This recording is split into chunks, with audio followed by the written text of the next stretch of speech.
Okay, so now this semiotician Yuri Lotman of USSR, he wrote this book, The Analysis of the Poetic Text, and he gives his own, theory of structuralism.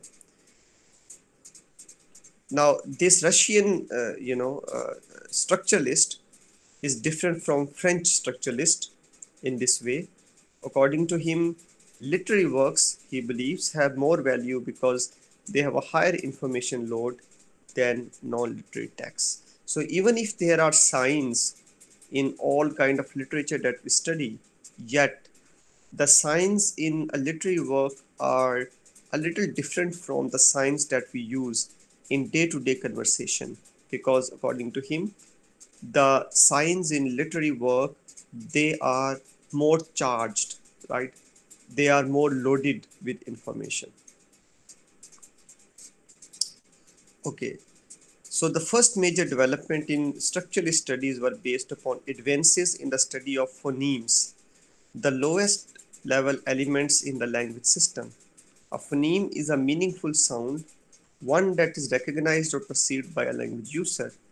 Hundreds of different sounds may be made by the speakers of particular languages, but the number of phonemes will be limited.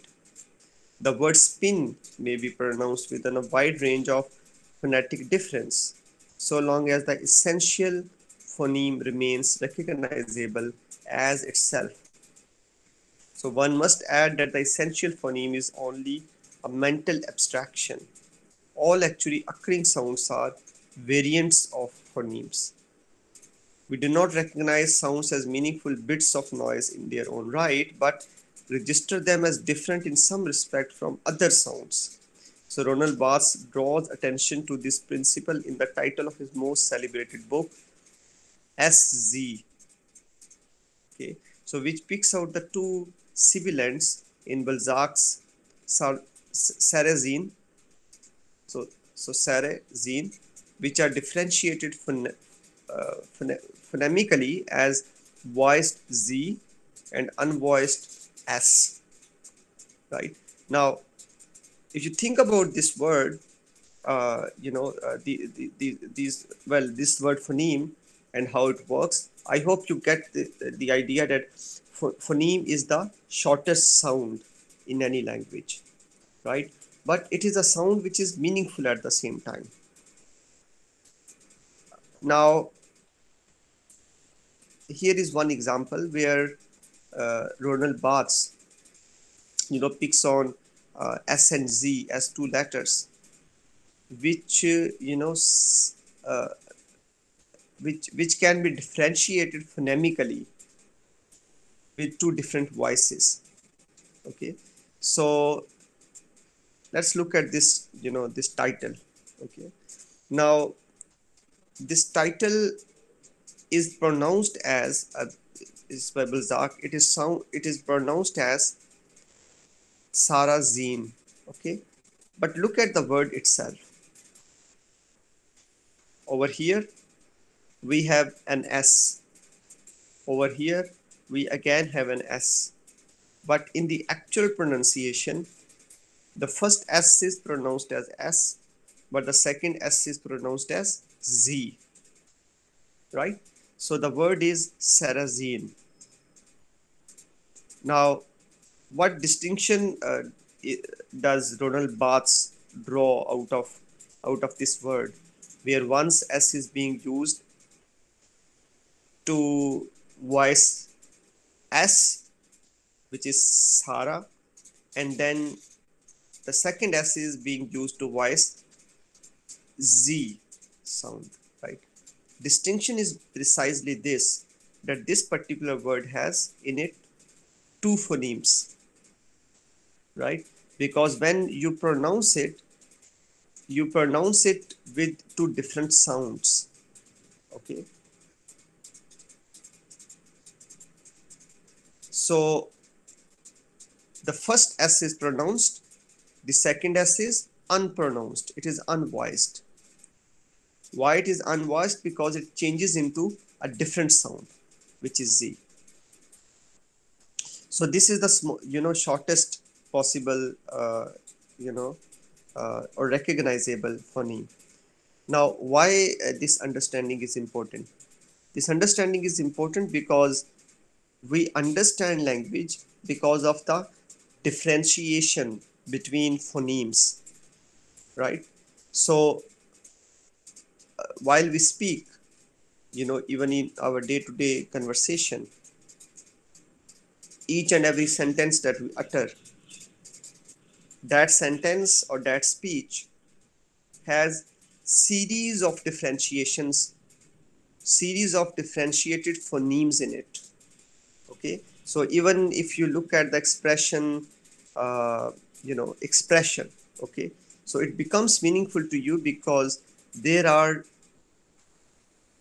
certain phonemes within the word expression, and those phonemes are differentiated from each other, and you are able to recognize this word because of the difference between those phonemes. There is another example with reference to spin as well, right? But I think one example is enough. Now, why it is important to understand this notion of differentiated phonemes in language? Here, this is the reason. This one.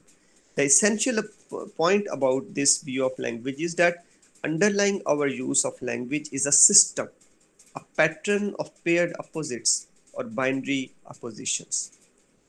Okay, so so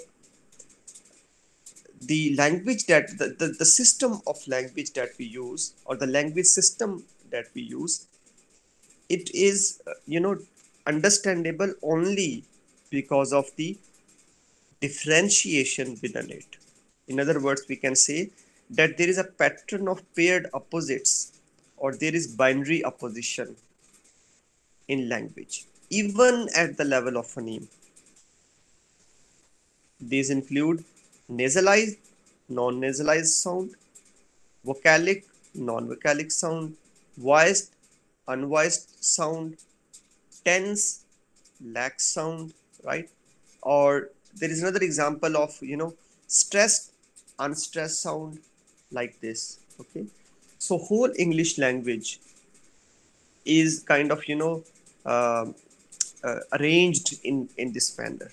When we communicate, the whole communication is arranged in such a manner. It is arranged in paired opposites, okay, or binary oppositions. These are called binary oppositions at phoneme level. What is phoneme? The shortest sound that we make, a shortest recognizable sound that we make. That is called a phoneme. So even at phoneme level, the language is arranged in opposites. Okay. I mean, there are other contexts as well to understand it, but right now we are only understanding it with reference to the word phoneme.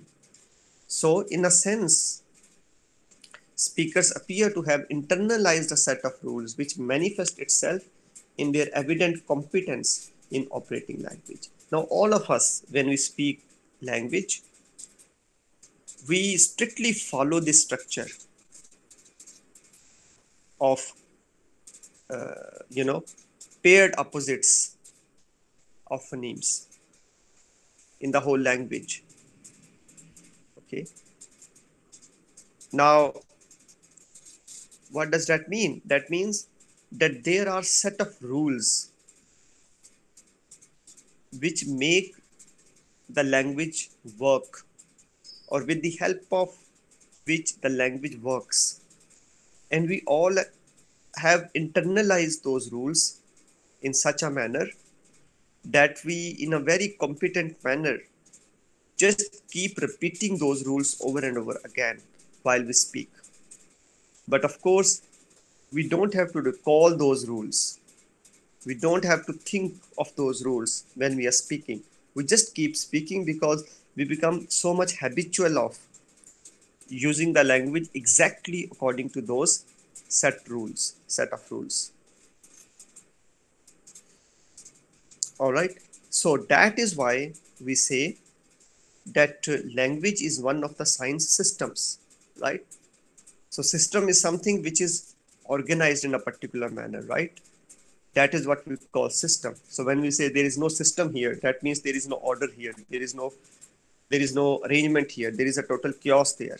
But when we say there is a system in place, that means there are certain rules and regulations, right? So as far as the language system is concerned, it has, fixed pattern of paired words, paired opposites, which are called binary oppositions. So in fact, uh, this is a very big claim to say that language exists because of binary oppositions, because it appears to be too universal a rule, right? Of course, we have in mind English language at this time, because that is what we are reading through, because examples we have over here, they are in English. Yet, this could be kind of applied to other languages as well. So we can observe structuralism of this type at work in the anthropology as well. She, especially Mary Douglas. You can skip this part. We can move on to the next part. So at a more complex level, the anthropology of Claude Lévi-Strauss develops a phonemic analysis of myths, rites, kinship structures. Instead of asking questions about the origins or causes of the prohibitions, myths, or rites, the structuralist looks for the system of differences which underlies a particular human practice. As these examples from anthropology show, structuralists try to uncover the grammar, syntax, or phonemic pattern of particular human systems of meaning, whether they be those of kinship, garments, haute cuisine, narrative discourse, myths, or totems. The liveliest example of such analysis can be found in the earlier writing of Ronald Barthes, especially in the wide-ranging mythologies and system dalla mode. The theory of these studies is given in elements of semiology. So the principle that human performances presuppose a received system of differential relations is applied by Barthes to virtually all social practices. He interprets them as sign systems which operate on the model of language. So any actual speech, which is parole, presupposes a system, which is lang, which is being used. Barthes recognizes that the language system may change and that changes may be initiated in speech. Nevertheless, at any given moment, there exists a working system or set of rules from which all speeches may be derived. To take an example, when Barthes examines the wearing of garments, he sees it not as a matter of personal expression or individual type, but as a garment system which works like language. He divides the language of garments between system and speech or syntax. So system, set of pieces, parts or details which cannot be worn at the same time on the same part of the body, and whose variation corresponds to a change in the meaning of the clothing. So, for example, bonnet, hood. On the other hand, the speech, the syntagm, juxtaposition in the same type of dress of different elements. So, skirt, blouse, jacket. Now, uh, you possibly would have two questions. One is, what does anthropology has to do with what we are discussing right now? And the second is, why do we need to know that language is binary opposition? Okay, and what is the connection of structuralism with our life? Now, the connection between anthropology and structuralism is this: that basically, you know, anthropology is the study of human practices. It is the study of human practices, and the field of structuralism is very close to human practices. Why so? Because one of the most important practices that all human beings undertake is the practice of speaking a language, right? Now, Claude Levi-Strauss, who is a very interesting anthropologist to study, he is a theorist, critic, and anthropologist. He introduces a strong relationship between language as a practice and other human practices. So, what relationship does he introduce? The relationship that he introduces between structuralism and human practices is this. According to him, once we understand that language works as a system of binary oppositions, then we come to realize that in fact almost all human practices operate through the same structuralist system that we with the help of which we understand language, right? Now, what does structuralism say? Structuralism says, as we just discussed, in previous pages, structuralism says that language is an independent structure. It also says that language is an independent system in such a manner that it has a pre-existing system, and then it has the unique speeches that we make. So the so it has lang and it has parole. Now, this way of understanding uh, structuralism with reference to language can also be extended to the second notion that we discussed today, which is that all the language that we speak is its meaning is based upon binary oppositions. So the whole language is arranged in such a manner that we come across constantly binary oppositions or paired oppositions. And those paired oppositions make the language meaningful to us through the differentiation between the words or between the phonemes, right? Uh, any question about this before I move on to the other human practices? Students? No, sir, no questions. Okay. Now Claude Levi-Strauss applies this structuralist understanding of language onto other human practices as well, right? Now, how first of all, he proceeds to do that through the analysis of myths or rights or kinship structures. Okay. Now, once again, you would ask, what does myth have to do with it, or what do rights have to do with it, or what does kinship have to do with it?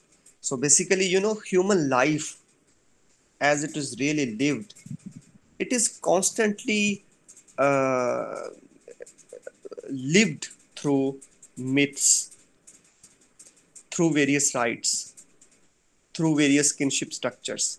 What are the myths? Myths are the pre-made stories which give meaning to our life. Now, this is a secular use of the myth, but myth has a religious role as well.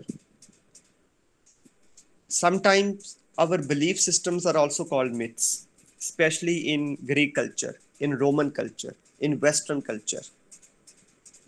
So, in Western culture, various human practices, you know, for example, lot many festivals,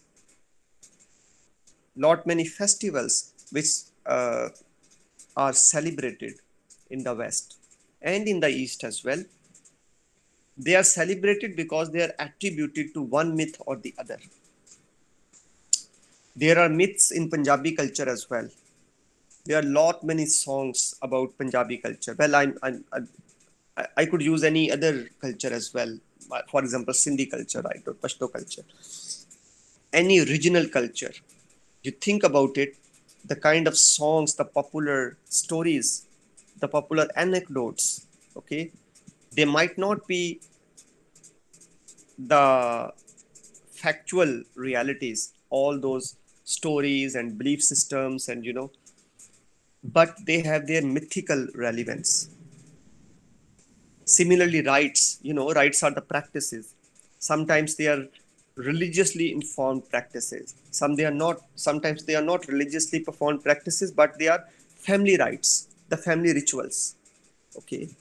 Various celebrations or various ways to uh, live together and then celebrate the life together in different ways. And then what kind of relationships do we have?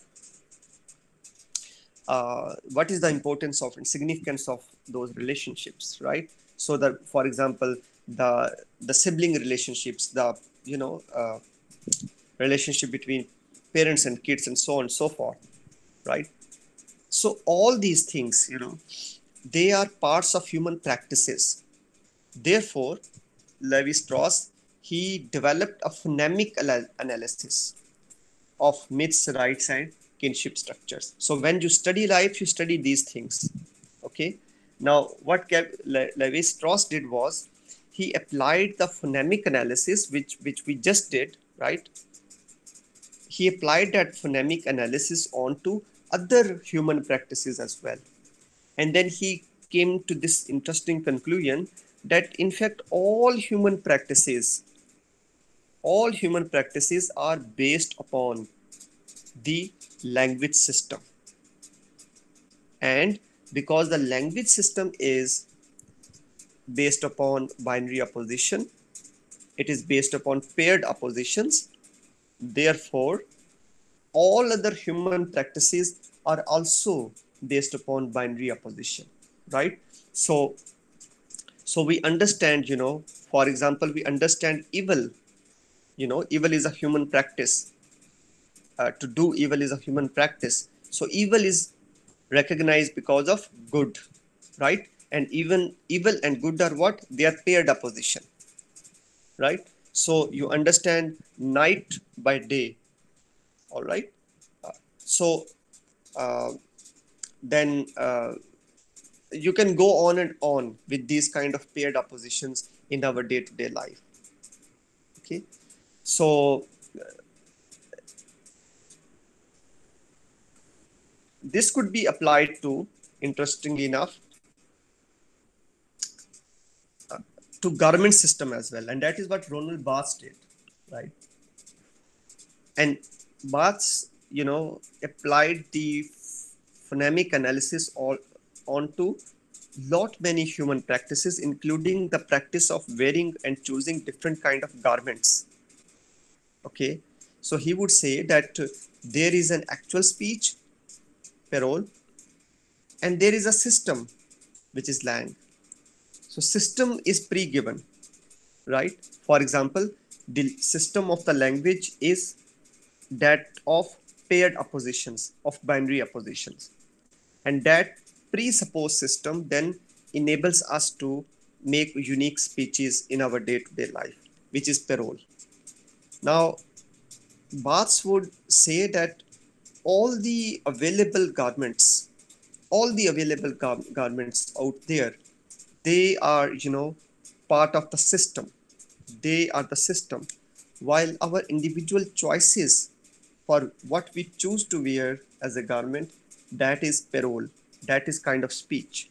So we can use that language analysis in order to understand our choice of garments as well. So that means that actually the human practice of choosing to wear certain kind of garment is also a language practice. So wearing a garment is not an expression of individual choice. Rather, it is adhering to the garment system, which is pre given. Just like I gave you the example of language. So when you use paired opposition to speak and to become meaningful for other human beings, you don't choose to use those paired oppositions. That is not your choice. Rather, it is predetermined. The language is like that. The language is always set of paired oppositions, and if you don't follow that system, your language will be meaningless for other people.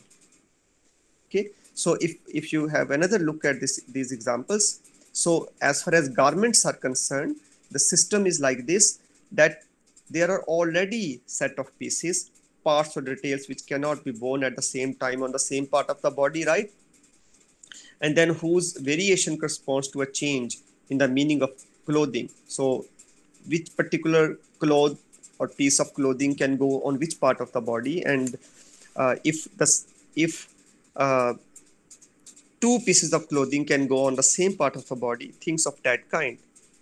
So there is a, in all the variety of the garment pieces which are available, from all that variety, there is a, you know, pre decided choice made in terms of which garment piece can go where, and which garment piece can go uh, along with which other garment piece. Okay, for example, one cannot choose to wear a trousers with the trousers.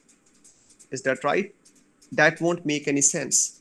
A trousers will always go with a shirt. Similarly, one cannot choose to wear, you know, um, a shirt with socks. That doesn't make sense. A shirt will always go with its own opposite, with, which is pants. All right, and you can expand it onto other cases as well. So the so system, right, this is the lang, overall lang, and this is the parole. In the parole, you juxtapose in the same type of dress of different elements. So you choose, well, which one can go with which particular dress, right? So even your choice of dresses is informed by the same system which makes the language meaningful for us, right? So there is further example of uh, garments over here that you can uh, I think this is, no, this is about the cuisine. Okay, so you can apply this to cuisine as well. I mean, even the kind of food that we choose to eat, once again, that is also informed by the paired opposition which is pre-given, right? So this is time to end the class. We are above the time. So basically, in structuralism, what we understood is that based upon the theory of language, we come to this understanding that all human practices in day-to-day life are informed by uh, the language system, right? And this is a very unique understanding of human life and human practices. So when we study literature, or when we use structuralism to understand a literary text, we try to identify in a literary text how various practices in a literary text, various characters and their practices in a literary text, they are informed by the structuralist way to look at the life. Right. So I will end the session over here. So in the next class, we will discuss